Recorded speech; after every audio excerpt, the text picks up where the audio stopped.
të reflektojnë. Kur kam hyrë për herë të parë në parlament, Partia Socialiste është përfaqësuar nga Fatos Nano, Dritër Agolli, Profesor Servet Plumi, Namik Dokle e tjerë. Që të përfundojnë Partia Socialiste në parafolsit nuk e kisha imagjinu kur. Nuk mund ta kisha imagjinu kur. Tani, keq përdorimi që i bëni deputetëve për të firmosur ndryshime në ligjet që ju i keni fut sot në rendin e dis, i keni në kalendar dhe në program, është gjëja më e rëndë që mund të realizohet nga një kryeministër. Sot keni fut në rënd të ditës atë që ju quani me një emër shumë të bukur, ligji për qeverisjen elektronike. Në fakt është ligj mafjet. Siç është një ligj i tmerrshëm ndryshimet për kodin e procedurës penale, që është një ligj që mbron veten kur drejtësia të troket tek zyra jote. Në fakt, ligjvënësi i vërtet në këtë sallë dhe në anën e majt është frika. Ju sot keni frikë. Ju sot keni frikë, prandaj ndryshoni ligjin për kodin për procedurën penale për t'i dhënë vetes si super imunitet.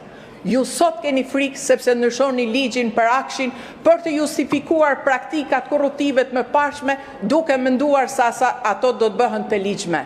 Ju keni frikë sepse ju keni sjell propozimin për ligjin për portet dhe portilet që është një tjetër akt korrupsioni super mafios, që kërkoni të justifikoni të gjithë praktikat super korruptive përmes amendimeve që ju po bëni sot.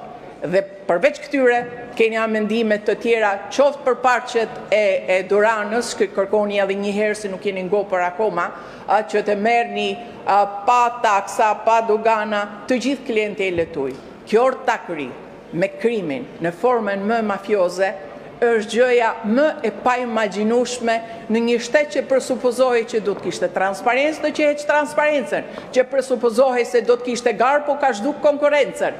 Në një shtet që prej 28 vitësh ka kryeministrin e ekzekutiv herë në pozitën e kryetarit të bashkisë, herë të qeverisë, por pushtetet e gjata të marra përmes procedurave fars elektorale, fillojnë dhe mendojnë se ato janë të përjetshëm, por koha ka tregu se kundërta ndodh. Ndaj dhe ligjvënësi i vërtet sot është frika. Ju keni frikë. Prandaj firmosni çdo gjë. Ju keni frikë dhe doni mbrojtje kur ato trokasin të dera. Nuk është drejtësia kur i një grup shteti. Përkundrazi, është kufizimi i pushtetit dhe ju këtë si koncept nuk e pranoni kur.